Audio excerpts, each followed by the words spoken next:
Hi friends, welcome back to my channel. എന്തൊക്കെയുണ്ട് വിശേഷം? എല്ലാവർക്കും സുഖമാണെന്ന് കരുതുന്നു. എല്ലാവരും സേഫായിട്ടിരിക്കുന്നു എന്ന് കരുതുന്നു.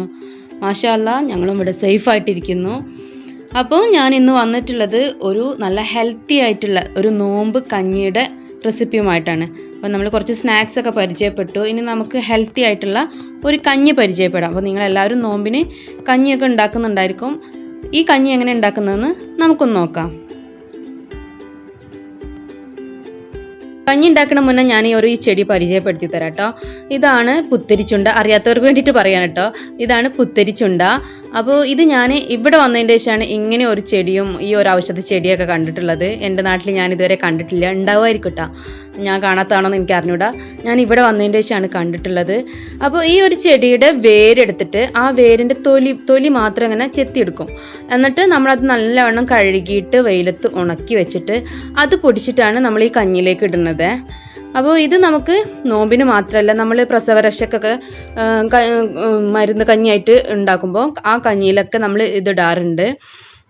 അപ്പോൾ എൻ്റെ നാട്ടിൽ ഞാൻ ജീരക കഞ്ഞി ആണ് കഴിച്ചിട്ടുള്ളത്.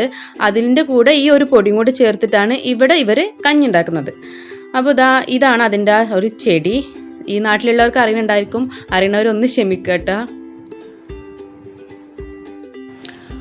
അങ്ങനെ നമ്മൾ ആ ചെടിമന്ന് എടുത്തിട്ടില്ല. ആ കാണിച്ച ചെടിയല്ല, അതിനേക്കാളും കുറച്ച് വലിയൊരു തൈയാണ് നമ്മൾ പറിച്ചെടുത്തത്.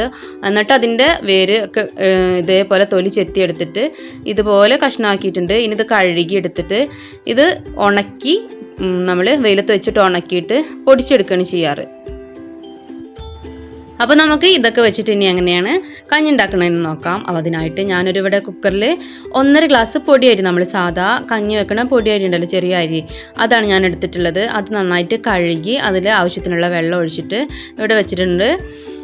അപ്പോൾ ഇനി നിങ്ങൾ വേറെ അരി വെച്ചിട്ടാണ് കഞ്ഞി വെക്കണമെങ്കിൽ അങ്ങനെയും ചെയ്യാം കേട്ടോ. ഇനി ഇതിലേക്ക് നമ്മൾ നേരത്തെ ഞാൻ പറഞ്ഞിട്ടുള്ള ആ വേരൊക്കെ പൊടിച്ചിട്ട് ഇതുപോലൊരു ഡബ്ബയിൽ സൂക്ഷിച്ചിട്ട് നമുക്ക് എത്ര കാലം വേണമെങ്കിലും സൂക്ഷിച്ച് വെക്കാം. നല്ല എയർ ടൈറ്റ് ആയിട്ടുള്ള ഒരു ഡബ്ബയിൽ വെച്ചാൽ മതി. ഇതിൽ നിന്ന് ഞാനിപ്പോൾ ഇതിലേക്ക് ഒരു 1/2 ടീസ്പൂണാണ് ഇട്ട് കൊടുക്കുന്നത്. ഇതിൻ്റെ കൂടെ തന്നെ നിങ്ങൾ പച്ച മഞ്ഞളും കൂടി ഒന്ന് ഉണക്കി പൊടിച്ചിട്ടുണ്ടെങ്കിൽ നമുക്ക് ഇപ്പോൾ ഈ ചേർക്കണം മഞ്ഞൾപ്പൊടി ചേർക്കേണ്ട ആവശ്യമില്ല. അങ്ങനെ ചെയ്യാത്തതുകൊണ്ട് ഞാൻ ഇതിലേക്ക് ഒരു 1/4 ടീസ്പൂണ് മഞ്ഞൾപ്പൊടിയും കൂടി ചേർത്ത് കൊടുത്തിട്ടുണ്ട്. എന്നിട്ട് ഇത് അടച്ച് വെച്ചിട്ട് നമ്മൾ കഞ്ഞിക്ക് എത്രയാണോ വേവ്, ഒരു 2 വിസിലോളം ഒന്ന് അടിച്ചിട്ട് ഓഫ് ചെയ്ത് വെക്കുകയാണ് ചെയ്യുന്നത്. അപ്പോൾ ഞാനിതാ കഞ്ഞി വേവിക്കാനായിട്ട് വെച്ചിട്ടുണ്ട്. ഇതൊന്ന് വെന്ത് വരട്ടെ, നമുക്ക് വെയിറ്റ് ചെയ്യാം. അപ്പോൾ അതവിടെ കിടന്നിട്ട് ഒന്ന് വേവട്ടെ. അപ്പോഴത്തേക്കും ഞാനിതവിടെ ഒരു അരപ്പ് റെഡിയാക്കാനുണ്ട്. അതിനായിട്ട് ഞാനൊരു 1/2 കപ്പ് തേങ്ങയാണ്, നമ്മളൊരു കൈപ്പിടിയോളം തേങ്ങ ചിരവിയതാണ് എടുത്തിട്ടുള്ളത്. ഇതിലേക്കൊരു 4-5 ചെറിയ ഉള്ളി എടുത്തിട്ടുണ്ട്. അതുപോലെ തന്നെ ഒരു 1/2 ടീസ്പൂണ് ചെറിയ ജീരകം. ഇതൊന്ന് നമുക്ക് നന്നായിട്ട് അരച്ചെടുക്കണം. അപ്പോൾ ഇതൊന്ന് അരച്ചെടുത്തിട്ട് വരാം.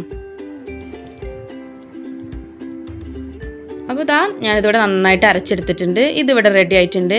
ഇനി നമ്മൾ കഞ്ഞി ഒന്ന് നോക്കാം കേട്ടോ.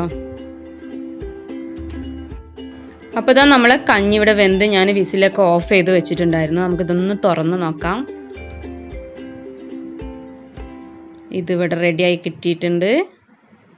ഇനി നമ്മൾ അരച്ച് വെച്ചിട്ടുള്ള അരപ്പുണ്ടല്ലോ, ആ തേങ്ങാക്കൂട്ട് നമ്മൾ ഇതിലേക്ക് ഒഴിക്കുകയാണ് ചെയ്യുന്നത്. അത് നമുക്കിതിലേക്ക് ഒഴിച്ചു കൊടുക്കാം. എന്നിട്ട് ഇനി കുറച്ചും കൂടെ, ഇതിപ്പോൾ അത്യാവശ്യം തിക്കായിട്ടുണ്ട്, അതിലേക്ക് കുറച്ചും കൂടെ വെള്ളം ഒഴിച്ചിട്ട് ഒന്ന് ജസ്റ്റ് ഇത് തിളച്ച് വരികയാണ് വേണ്ടത്. അപ്പോൾ ഈ ഒരു കഞ്ഞി ഞങ്ങൾ അത്താഴത്തിനാട്ടോ ഇത് കുടിക്കാറ്. അപ്പോൾ ഇതൊരു ഗ്ലാസ് കുടിച്ചാൽ തന്നെ മതി നമ്മൾക്ക്. പിന്നെ നോമ്പിനൊരു ക്ഷീണമൊന്നും ഉണ്ടാവില്ല. കുട്ടികൾക്കാണെങ്കിലും ഇത് കൊടുക്കുന്നത് നല്ലതാണ് കേട്ടോ. അപ്പോൾ നോമ്പിന് മാത്രമെന്നല്ല, നമുക്കിത് എപ്പോഴെങ്കിലും ഒന്ന് മാസത്തിലൊരു പ്രാവശ്യമൊക്കെ ഇത് നൈറ്റിൽ ഡിന്നറായിട്ട് ഇത് കഴിക്കുകയാണെന്നുണ്ടെങ്കിൽ നല്ലതാണ് കേട്ടോ. അപ്പോൾ ഈ പൊടി ഇങ്ങനെ നമ്മൾ വെയിലത്ത് ഉണക്കിയൊക്കെ ഒന്ന് സൂക്ഷിച്ച് വെച്ചാൽ മതി. നമ്മൾക്കത് യൂസ് ചെയ്തിട്ട് ഇതേപോലെ ഉപയോഗിക്കാം. അപ്പോൾ നമ്മൾ കഞ്ഞി ഇവിടെ തിളച്ച് വരാറുണ്ട്. നിങ്ങൾ ഇതുപോലെ കഞ്ഞി ഉണ്ടാക്കിയിട്ടുണ്ടെങ്കിൽ എന്നോട് പറയണം കേട്ടോ. അപ്പോൾ എൻ്റെ നാട്ടിലാണെങ്കിൽ ഇപ്പോൾ ഞാൻ പറഞ്ഞല്ലോ ജീരക കഞ്ഞി, ആ കഞ്ഞിയിൽ ഈ പൗഡർ ഇടുന്നില്ലാന്നേ ഉള്ളൂ. ഇതേ സെയിം മെത്തേഡ് തന്നെയാണ് അവിടെയും വരുന്നത്. ജീരക കഞ്ഞി എന്ന് പറയും. നമ്മൾ ഈ കിടക്കാൻ നേരത്ത് അല്ലെങ്കിൽ ഒരു ഗ്ലാസ്സൊക്കെ കുടിച്ചിട്ടാണ് നമ്മൾ കിടക്കാറ്. സാധാരണ 30 നോമ്പിനും ഇത് നമ്മളവിടെ ഉണ്ടാക്കാറുള്ള ഒരു ഐറ്റമാണ് നമ്മളെ നാട്ടിലാണെങ്കിൽ.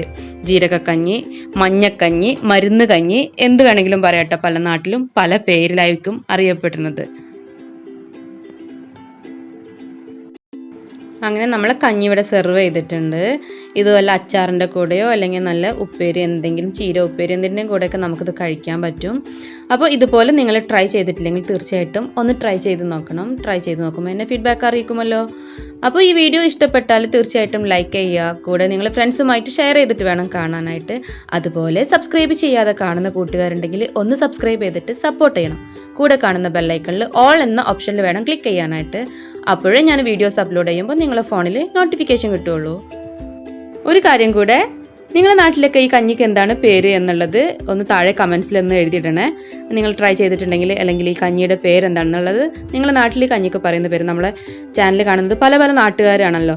അപ്പോൾ അവരുടെ നാട്ടിൽ ഈ കഞ്ഞിക്ക് എന്താണ് പറയുന്നത് എന്നുള്ളത് ഒന്ന് കമൻസിൽ എഴുതി അറിയിക്കുക. അപ്പോൾ മറ്റു നല്ല വീഡിയോയുമായി കാണുന്നത് വരേക്കും ബൈ ബൈ.